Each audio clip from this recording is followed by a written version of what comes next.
2-4 knows and listens to his music. So please understand that man. One of my favorite musicians, I know you also agree that he's one of our biggest exports musically. Kofi Kinata. Well, we're back in studio now. As mentioned earlier, we have a member I still want to call him a board member of the National Peace Council, but I'm sure you all remember this man or this name from your media platforms, TV shows, and of course the major one we know is that he's the spokesperson of the National Chief Imam, the second vice president also of the West African Election Observers Network, and the vice chairman of the Board of Trustees of the Friends of Mental Health. He's also a member of the board of directors of Afro-Arab Financial Company, the Faith Project of the Catholic Secretariat, and the Ghana Integrity Initiative. He's also served on the advisory board of CODEO, board of trustees of the Ghana Association of Muslim Professionals, Ghana Turkey Development Corporation, TUDEC, and the TVET advocacy team for the vocational training for females of the Presbyterian Church. I hope I got that right. He's got such a wild, long, impressive resume, and we all know him as Sheikh, but of course you know his name, Sheikh Armiyawo Shaibu. Great. I hope I got it right. I mean, you got it right. As if you're an Arab. I mean. Sheikh, welcome to our studios. Thank you so much for the opportunity. You are a man of many parts, and it's so difficult to box you into one particular area. I mean, some of us grew up watching you either as guest or a contributor on Islam religious projects and just national issues. Let me put it that way. Yes. Because it's been a core part of your duty to mankind for years. Yes, we'll get into all that, and then your lighter side, what you do for fun when the cameras are not watching. We'll get into that too. Maybe we want to be fortunate enough for you to give us your favorite Quran verse today, or any prayer before we start. Would that work? Oh, it will work. I mean, from where I'm coming from, people who almost all the time we want to be connected with God, and God is so central to our life. That's right. We cannot remove him from the equations of our life. So, if I may give a rendition of the Quran chapter 103, verses 1 to 3, one of the very shortest chapters of the Holy Quran. That's right. Bismillahir Rahmanir Rahim. Wal Asr. Innal insana lafi khusr. إلا الذين آمنوا وعملوا الصالحات وتواصوا بالحق وتواصوا بالصبر. Thank you so much. Yeah. So this is a chapter of the Holy Quran, and if you like, I mean, very deep in meaning, very short, one of the very shortest. You know, the Quran is we have what we call the Meccan revelations. Okay. That is the early revelations that came when the Prophet, peace be upon him, was domiciled in Mecca as a city before he migrated to Medina. Those revelations which came, they sounded very poetic and rhythmic, and they are very, very short. So you can have a whole chapter, which is made up of just about 3 verses. A whole chapter. A whole chapter. Just 3 verses. Or 4 verses. Wow. And this is one of them that I have just recited. But they are so pregnant with meaning. What does this mean? And it begins with God swearing an oath by time. Okay. And you know what time means in human life? Yeah. Time brings our beginning. Times provide opportunities for us to move on. Times also brings about our end. That's right. And through time, we grow and we think, we accomplish.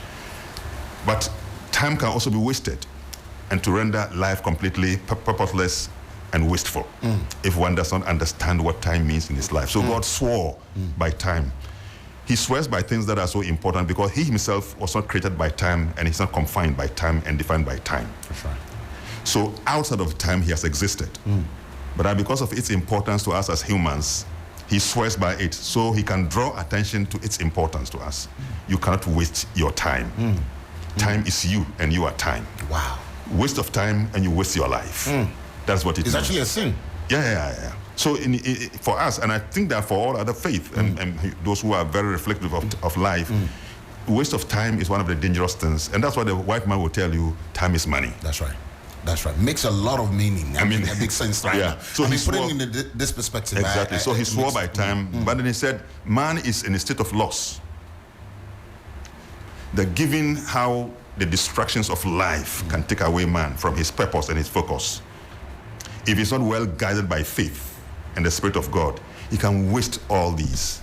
So he began by drawing attention that the tendency for us to waste our life is very imminent. Wow. So he said that man is in a state of lust. Then he makes an exception, except those. It means that, generally speaking, human being who does not have guidance can waste his life. Yeah. You have the tendency to. Yeah. But when you are guided, something makes you focused, purposeful. You try to achieve within shortest time and get the blessings of God. So he said, except those who believe and do good deeds. Wow. Except those who believe. There's those who have faith in him, God. And by the force of faith, they embark upon good deeds. Then those who enjoin upon one another to pursue patience. Patience. Three people say abotar tutungo kwa. You have a fancy background, eh? No, I told you I work in Commander. Oh, yeah. Okay. And I married a Fanti woman, a Muslim one who has a Fanti background. Okay. And I've also, from Sekendi, the way we speak of our Fanti there. That's right. Then if you go to Takwa is Wasa. Yeah. But Fanti has dominated. True.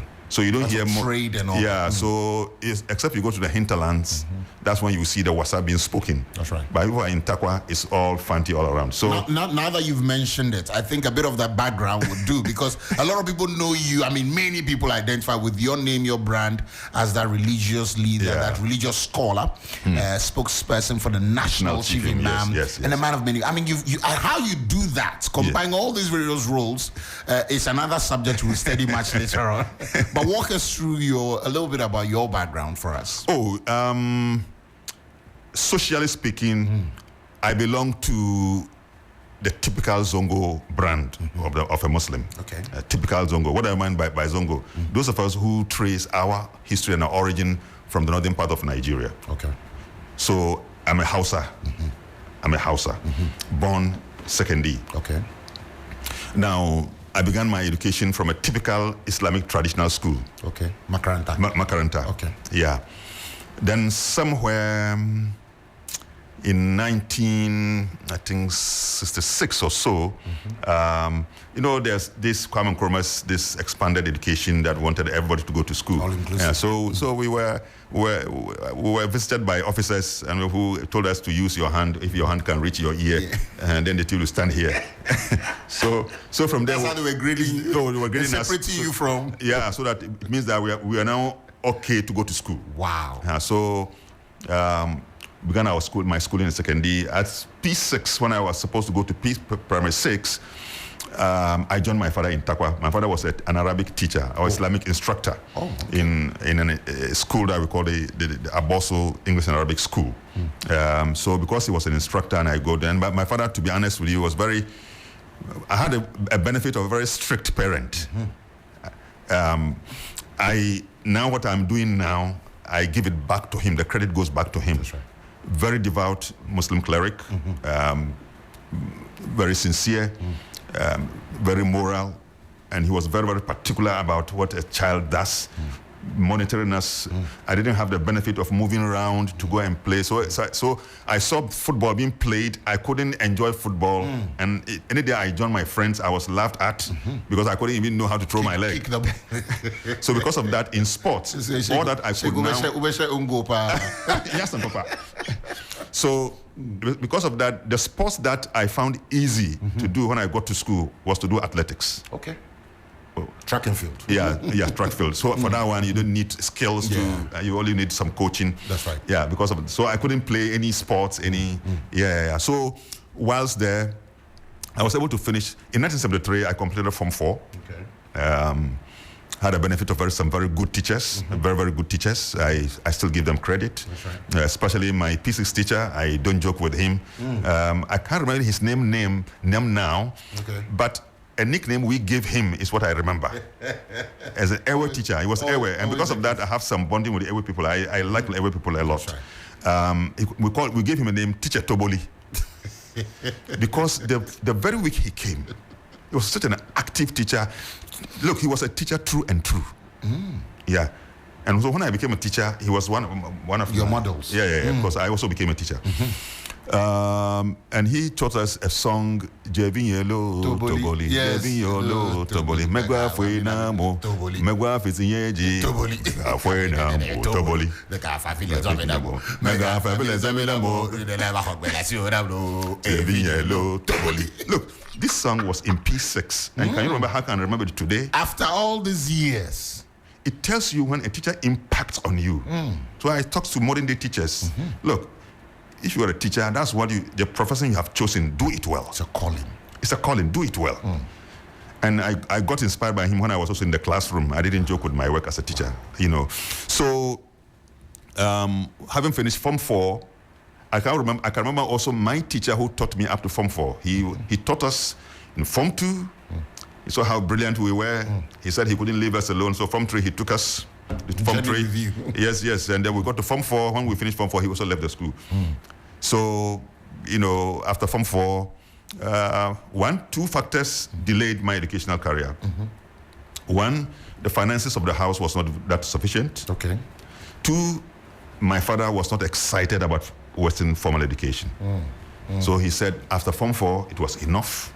He didn't see the reason for me to really go for further education. So he was not keen. Even my teacher had to come to talk to him. 2 teachers from my school spoke to him. Yeah, but he was not keen. So that's the reason why, looking for a job, I ended up in Commander Sugar Factory, Gazelle. Oh, wow. That's how I can speak some Fanti. So I went there and worked there. For how many years? I love to mention it because I want to inspire and encourage those who think all is lost in their lives. With my Form 4, I wanted to work there as a laborer, and I was a driver's mate. No. I was a driver's mate. So it's possible that people who didn't even have your level of education then were your supervisors. Exactly. I was a driver's mate. I had a master under whom I was working. Wow. I belonged to the outgrowers department of the factory. We were going to farms to cut sugarcane and bring them to the factory. That was the work that I did. For how long? For some time. I think that I did it for, 2 or 3 seasons of the sugarcane work. Before I came back to Takwa, and then on my alma mater, I came to teach as a pupil teacher.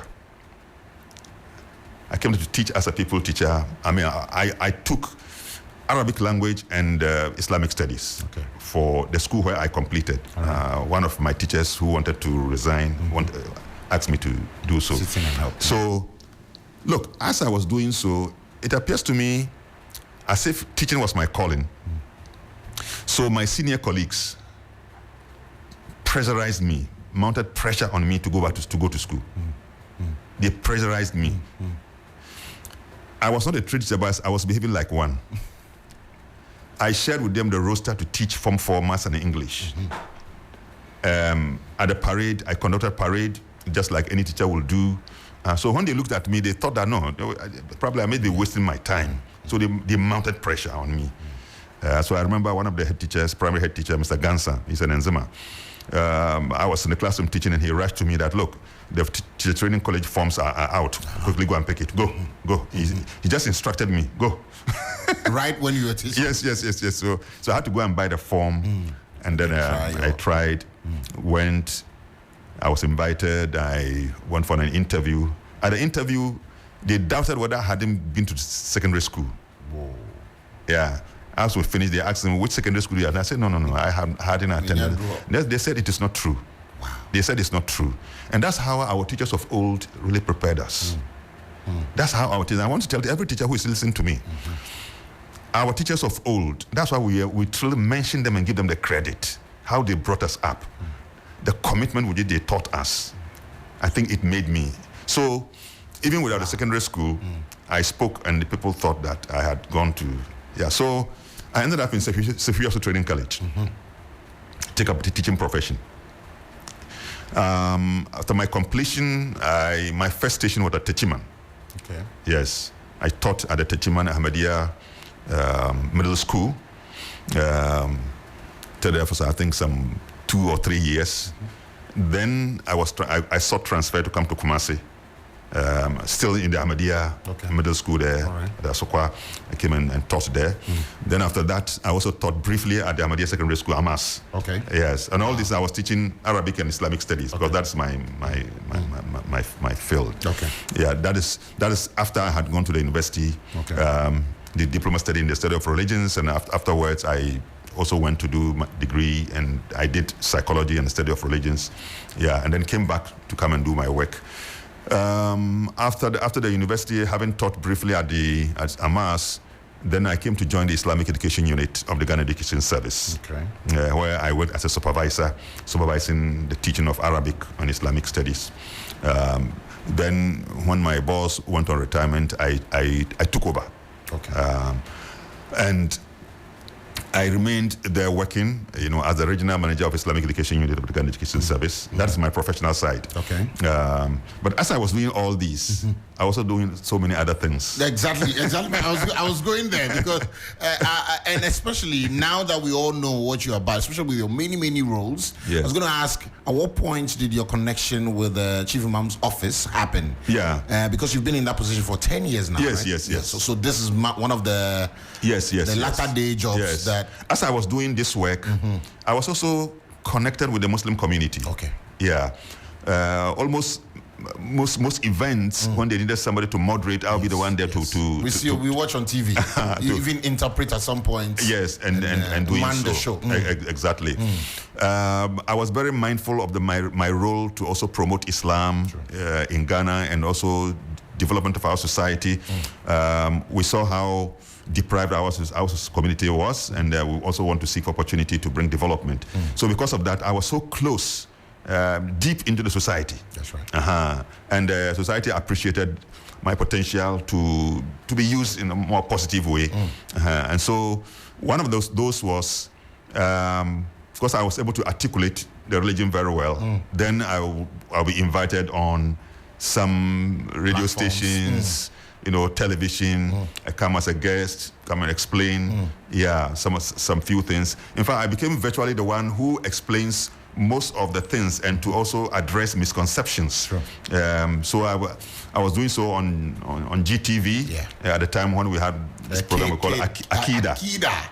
I remember very well. Akida, yes. Especially before elections, they use your platform exactly to send some messages across. The EC would typically use, and even the Peace Council would utilize your platform to preach peace to a lot. So once I was doing so, I was doing all these ones also. Though I was doing my work as within the education service, I used some of my free times also to now come and do all these things. So you never went to a journalism school? No.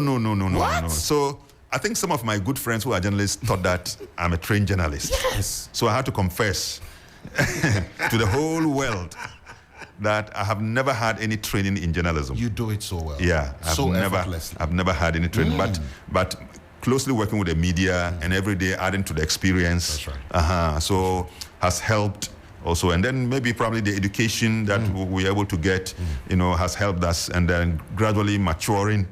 Yeah, I mean, we all began from zero. I understand. And then you are adding to the experience, and but we are thankful to God that in life we have become a useful tool being used by God and by society to also promote what we think will be in the best interest of society. I also came to Metro TV, also for a while. For a while. I mean, for Metro TV, also over there, I think it should go beyond some 3 years or 4 years. Wow. Yes, also there, doing the teachings. I was hosting a program, but later then I became the sole presenter myself. Because at one point I noticed that I bring people to engage some in discussion, and the message that I want to send across doesn't get the way I want to, because TV, like you know, I mean, once you sit down here and you talk, it's not about yourself, but it's about how do you impact on society, how do you change mindsets, how do you help people to see light in their lives and to be guided in what they do, and so on and so forth. So it's not about my pride. So I noticed that probably I have some message I wanted to give out there. That's right. That's right. So then I changed the format of the program. Okay. And I was doing a sole presentation. And I think that it impacted on so many people. Still people see me and they say, oh, why did you stop your program? Why did you? But at one point I said, look, as I was growing, let me step aside. Okay. Probably because I'm there, the better ones are not coming. If I leave, they will show up. And you have people, younger people, you're grooming to take up roles? Yeah. People have been coming, talking to me. I mean, sometimes they just watch me. They want to become like the way I do it. And they come home, I give them some tips, materials, some experience that when you are going to do A or B. Okay. Yeah, and I think that some of them are there doing well. I mean, doing well. Run us through the day-to-day, we'll say, responsibilities of spokesperson to the National Chief Imam, your office. Oh, yeah. As the name implies, I'm a spokesperson. Yeah. So first thing, every day I have to be by the chief imam. Every day. Every day I have to go there. If there's an issue, my duty is to brief him, to brief him about what is happening around. If it requires that he makes a statement, then we'll just let him know that it appears the country is having this challenge, and probably your voice. Will be. Secondly, if visitors had to come to him, I have to be by him. Wow. I do the translation for him in a manner that is very suitable to his culture and his language, his mindset, the way he understands things. So I will not speak to him like I speak to any ordinary person.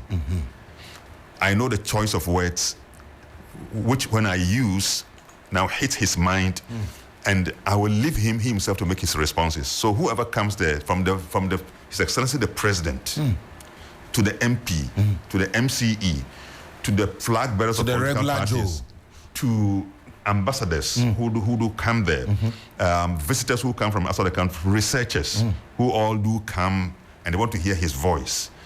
So my duty will be to be by him and make sure when he speaks, I'm able to translate to them in the language that they best will understand. And then also when they speak, I also speak to him in a Hausa that, in fact, we have some of the traditional Hausa that goes with the language of the Muslim cleric who has been brought up within the Zongo community. Which is different from the regular... Yes. The regular one we use on the streets. Yeah. In fact, if he speaks that one, many of the people in the Zongo are unable to even interpret and understand. What?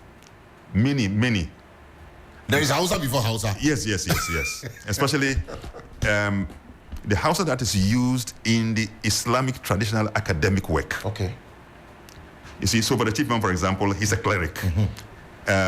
He's an academician par excellence. What I mean by that, he has studied. He studied. He's lived it all his life. All the Islamic traditional knowledge.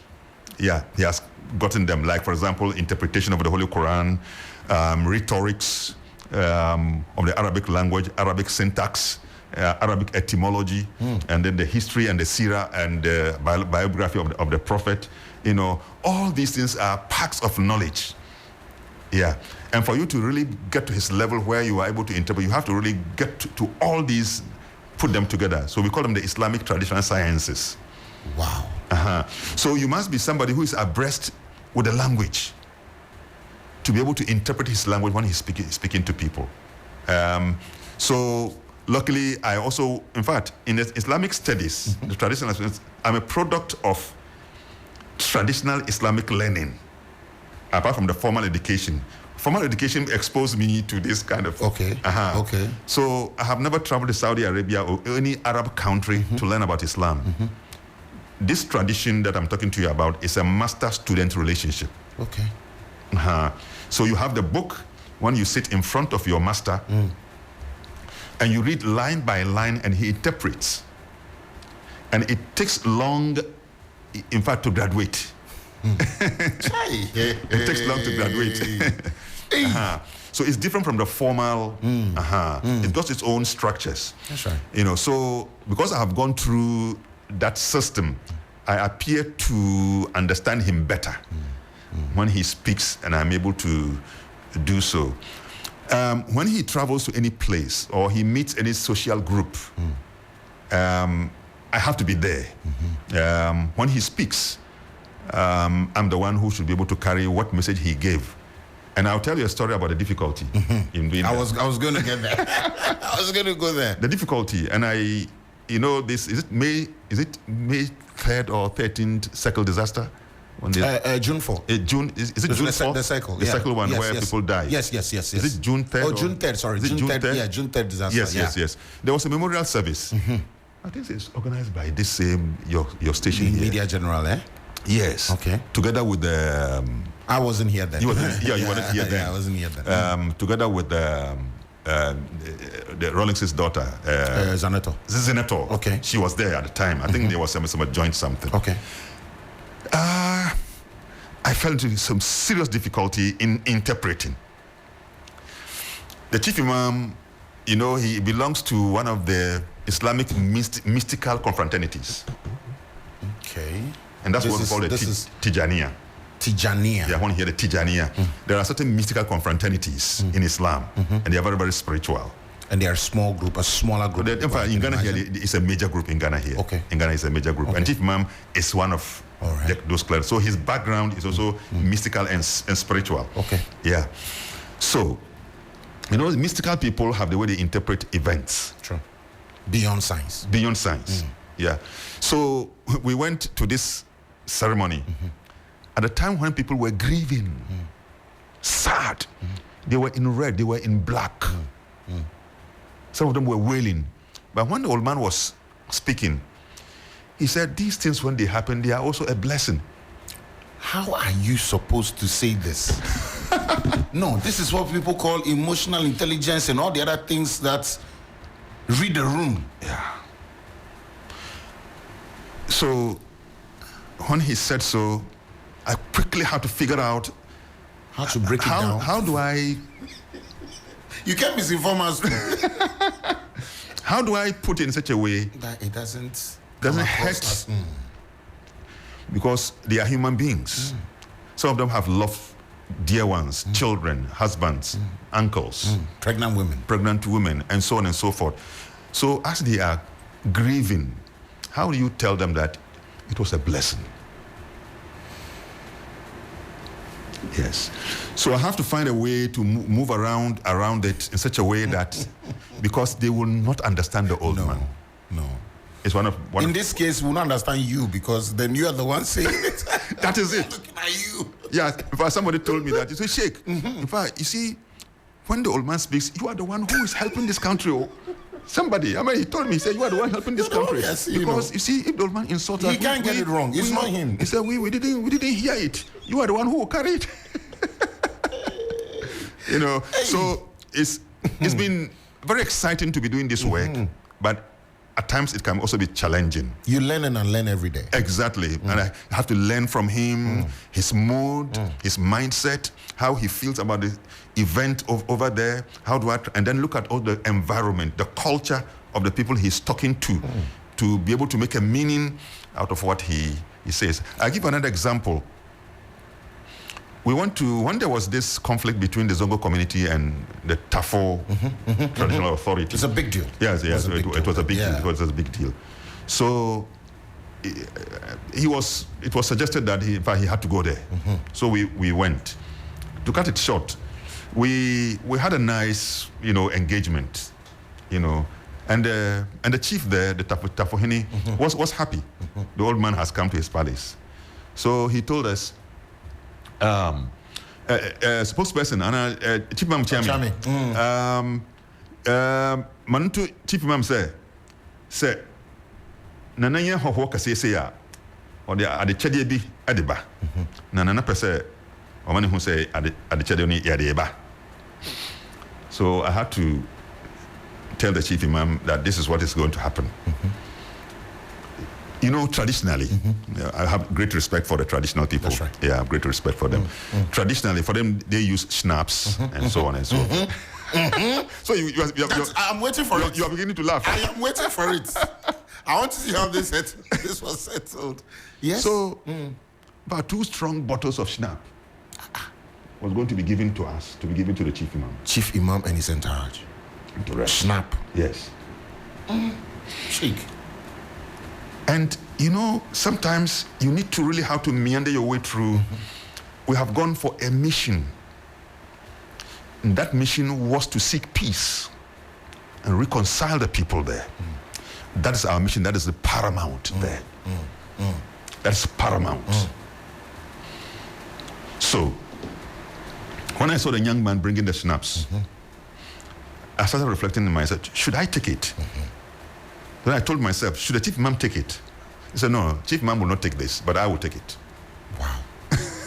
You? Your chief imam will not take this. He will not receive this. But I, as a spokesperson, I will receive it. You know, so the young man broke the two bottles of shinap. Yeah. And I took it. And luckily for me, Kofi Boachi, the ACP, is it ACP or what? Yeah, yes, Kofi Boachi, he was then the commander. Yeah, okay. Yeah, he was just behind me. And he said, Pabra. So just right in time. So he took it from me and then put it on the floor. Thank you. Yeah. So the wisdom here is, you see, around within the time, if you are not smart to understand how to handle this matter, it will derail the whole peace mission. And would have failed in the mission for which we went there.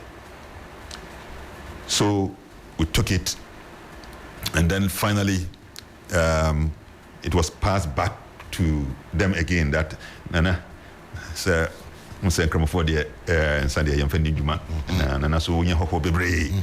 Ti nyamia dum na se hofo be bia nana wotumi ada momo in a very respectful manner. And it was taken back. And then we came back so happy, and the Tafohene was so happy that he came to embrace the chief imam, and that brought the end to that kind of clash or this thing. So it's been an exciting time for me. And for me too, the other value I add to it is that having to come close, I cherish old men a lot. Sure. I cherish old men a lot. When I see old men, I get excited. Not to also just blow my horns, I have great sympathy for elderly people. Yeah, so if I see any old man and I'm close to him, I like to pamper him, I like to serve him, and so on and so forth. Yeah, so it's one of my excitements actually around the chief. Love that. But the other side of it is also what I'm learning from his wisdom, elderly wisdom. What to say at what time to say it. I want to be quiet, want to smile, I want not to smile. Want to speak and want not to speak, and so on and so forth. Those are matters of wisdom that you cannot get from the books. I'm sure your job also comes with a lot of pressure, especially from the political high class. Oh yes, I do receive a lot of all. What are some of the when it comes to that level? One of my elections are coming, but I can share this. Yes. I want us to get there. I can share this. I still belong to CODIO. Okay. And for some years before this time, but I was the acting co-chair when we lost our main co-chair, VCRC Crab. Okay. Was one of our co-chairs, very respectable man. We love him, his wisdom. He was a huge resource. And then Professor Miranda Greenstreet. These two eminent people have happened to be our co-chairs, and we cherish them so much because of their age, their integrity, experience, and so on and so forth. But so when both of them, VC, blessed memory, passed on, and Professor Greenstreet, age was also telling on her, and she voluntarily decided to step aside. So when my colleagues looked around, they thought that I would be the best to step in their shoes to do the work. And my first election, having to take that office, was the 2020 elections. Is that right? Yes. Where I had to read our report. CODIO, we do election observation, so we read our reports. So in the morning, we had done our morning, the state of the nation's situation. We gave a report, and we have a midday report that we give. And then at the end of polls, we also give our assessment of the polls. And then we give a report of our PVT, the parallel voter tabulation. Okay. That one, we give it to show our it's a sampling method of verifying the election results. So we also read the reports of our PVT, either to disagree or to confirm the results. Okay. That's exactly what happened. It's mostly challenging when it's not agreed. Then people start asking questions. Asking questions. So it fell on me that I was the one to read it. You know, so I was oscillating between peace council work and the courier work. Yeah. So I had to go and then read our report. It is one of my terrible experiences. Wow. Terrible experiences. Is it the backlash that came after? The backlash that came, particularly from the Muslim Zongo community, but from the opposition also. I must be frank. Yeah. You know, a whole demonstration was organized against me. A whole demonstration around the chief imam's house. That I'm a politician. Yes. I must be sacked. I must that. I didn't know this thing was taking place. I had gone to Dodowa to see my elder brother there. I was traveling back when one of my good friends called me, and are you and he said, "I mean, where are you?" I asked him, "Where are you? Are you monitoring what is happening?" I said, "No, what's happening?" He said, "People are demonstrating against you." Well, and God has been so good, you know. I think God has been protecting me a lot. I mean, not a lot, all the time. All the time. I get it. You know, so around the time, the president of the Cali Bishops Conference was to visit the chief imam. And so the secretary of the conference had called me when I was at Dodowa. Okay. To make that arrangement. To make the arrangement, meaning that if I were in town, definitely I would have been at chief imam's residence. But that's the time when the boys organized the demonstration. I could not imagine what could have happened to me. If you were there, yeah. But God willed it that way that I was not around. Wow. So my PRO, I called my PRO who arranged for that to be done. Interesting. Not too long after the Bishops' Conference president had left the place, the boys came. Yeah. And they said so many things, including one, I have been promised ambassadorial deal by the president. By the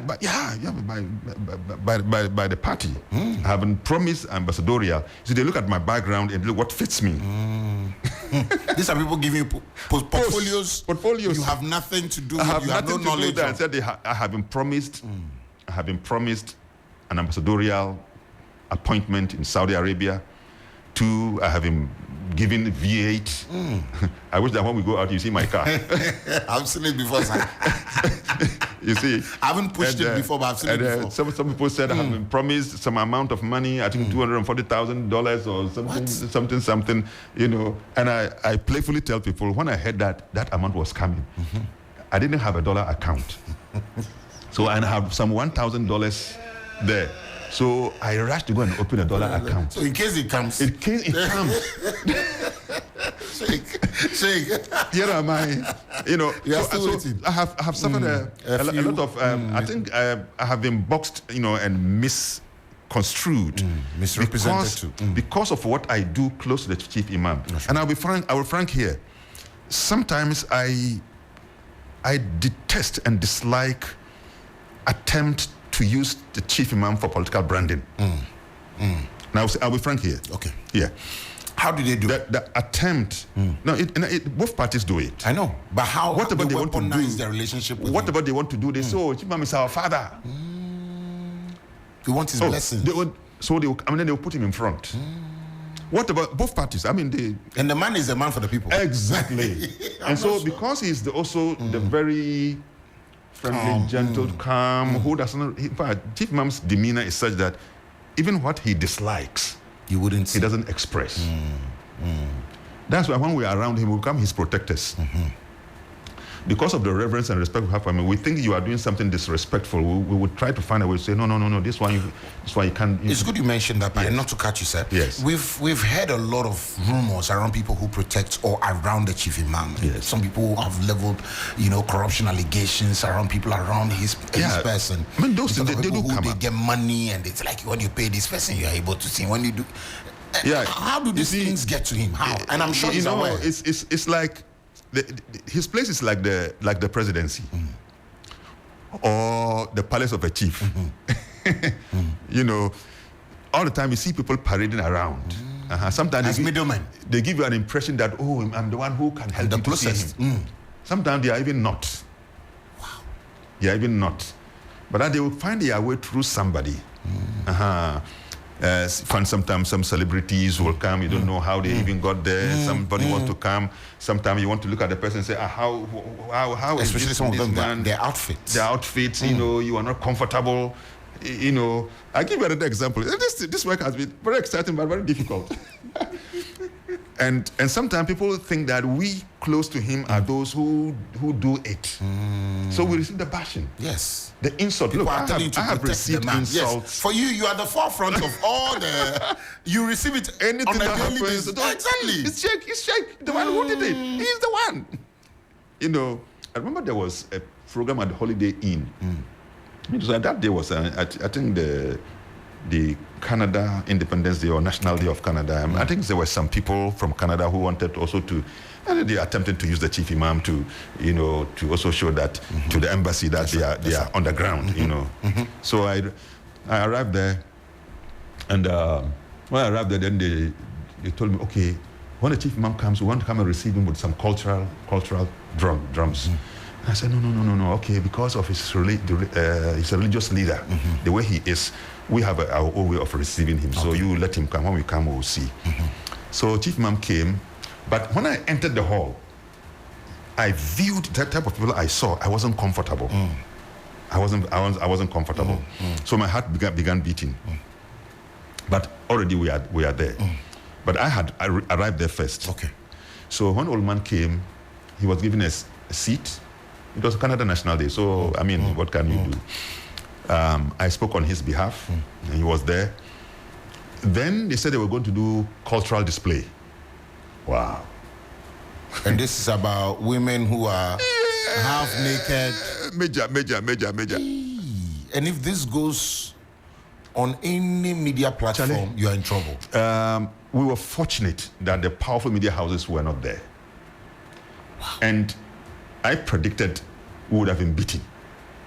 Yeah, those who were passionate about it, I wouldn't be surprised if someone meets me and slaps me.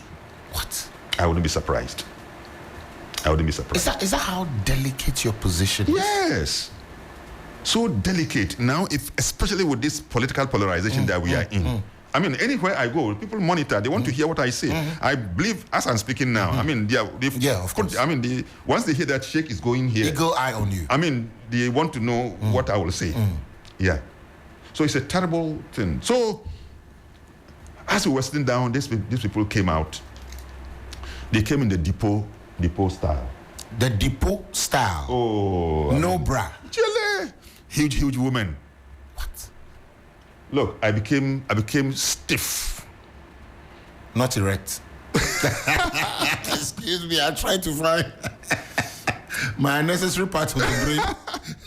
I became stiff. What? You know, that I didn't know what to do. Then I would turn far away, look at where the old man is sitting down there. No. Then I will come back. I'm looking for a way out. How do I talk to my PRO? How do we find a way out? Manage the situation. You know, and so on and so forth.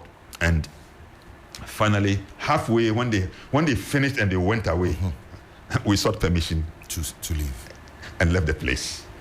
You know, how did you handle that? And this only one. How did you handle that with the old man? Yeah, I'm sure he has his way of asking. He has his own way. And once, you know, Chief Imam is a very silent type. Yeah, and you know what? I told you that he's a mystic.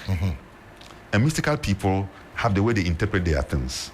And sometimes what pinges on your senses is not what pinges on theirs. Interesting. Yeah. He can look at you, but he doesn't see you. He sees something beyond you. What? Yes, exactly. That's the chief imam for you. Yeah. So it didn't bother him. It didn't bother him. Secondly, you know, in his way of doing, in his whole background in the mystics thing, he makes no discrimination between those people that we consider, oh, these are sinners, these are righteous. Okay. That's why he embraces everybody. Those of us who are low in understanding, I mean, we don't know anything. We are quick to judge. We are quick to judge because we don't know anything. And I'm one of those. There were times I expressed my resentment about things I have seen. But having moved with him and I noticed the way he is, I gave up that. Sheikh, you know we've already done an hour. 1 hour? Yes. Sheikh Armiyawo is here with me, and it's been such an absolute honor having him on the show. But of course, we can't let you go without a word or two from you. We are in an election year, clearly. Yes. How ready is the National Peace Council? A lot of people have felt it. Well, oh yes, we have been receiving we have been receiving a lot of bashing.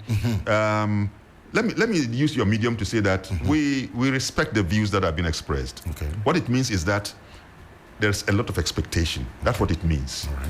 They expect. It means that they really appreciate the relevance of the Peace Council, and because of that, they are expecting a lot.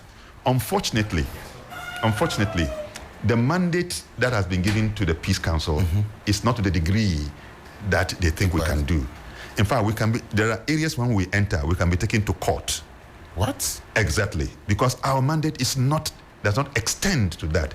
I mean, for example, we don't have the power of adjudication. Okay. So we are not a court. In fact, we cannot challenge the Chief Justice. And we don't question Chief Justice if he doesn't make a ruling or the judges make a ruling that the Peace Council will go and tell them, look, you misjudged. We don't have that power to do so. But you can talk about it, though. Yes, but when within law, when we do not have the expertise you are limited to understand even what is the basis of the judgment, we are unable to speak about it. You follow me? I understand. We don't have the power to subpoena. We can call you. Oh, we've heard you've said so. We want to talk to you. If you tell us you will not come, there's nothing you can do. We don't have the power to compel you to come. We don't have the power of a sanction to sanction you or to enforce law like the police. In fact, we cannot arrest you. This is interesting. You see? Yeah. So our work is more, facilitative. We do coordination with partners. We do mediation. Okay. That's what we do. And then we also do what in our understanding will mean that we are doing something to prevent. Okay. Those are the things that we do. I think that the public still misunderstands. And then the public also, section of public have prejudice. Okay. Existing prejudice from the former council members. Towards the new ones. Yeah. I'll tell you, we visited a certain radio station when doing media contacts, here and there. And I got shocked that they thought Professor Mati, is a member of the Peace Council because of what he said earlier on. And I'm sure he's not. I mean, a lot of people bash you on social media. And he has never been part of the Peace Council. What? Thirdly, most people think that, in fact, it is the government or the president who went around to select us and put us there. I was sent there by the National Chief Imam to represent Tijaniya. We are there with the head of Ahmadiyya mission. He was not appointed. The Ahmadiyya brought him there. We are there with the traditional worshipper. We are there with representative of the Bishops' Conference, Christian Council, Council for Charismatic and Christian churches. Yes, we would have to get a part two of this conversation because clearly. So this is just to make the people understand that to change the mindset about the Peace Council. That's right. And I'm looking for opportunity actually where I want to really put our situation in context for people to understand. I think we can work something like that together. Yes, building up to the election, maybe a month to the election, we can do a moment with. So these are like a daily or weekly reminder of some of your roles and what we can do together to make them a better place. Because there's a lot at stake for this particular election. A lot at stake. We need your voice. My last thing is that please, the political elite and the political actors, please, I caution that we do not speak like we are warlords. Please, let's not talk the vitriolics, the diatribes, the bellicose, the vitriolic expressions, preparing the minds of our young people for violence. I want to beg them, raise your concerns, all right, but violence is not the path to go. Thank you very much, Sheikh Armiyawo Shaibu, spokesperson for the National Chief Imam, second vice president of West African Election Observers Network, and the vice chairman of the board of trustees of the Friends of Mental Health. We didn't even touch on mental health today. We'll have to have a part 2 for this conversation, definitely. And also a member of the National Peace Council. God bless you so much, and thank you for blessing us with your presence. Thank you for the opportunity. We don't take that for granted at all. Upcoming is the news, and right after that, more music right here on the 3FM Drive. Please stay with us. Everyone is running to bills. Enjoy the peace of mind that comes with acquiring any of our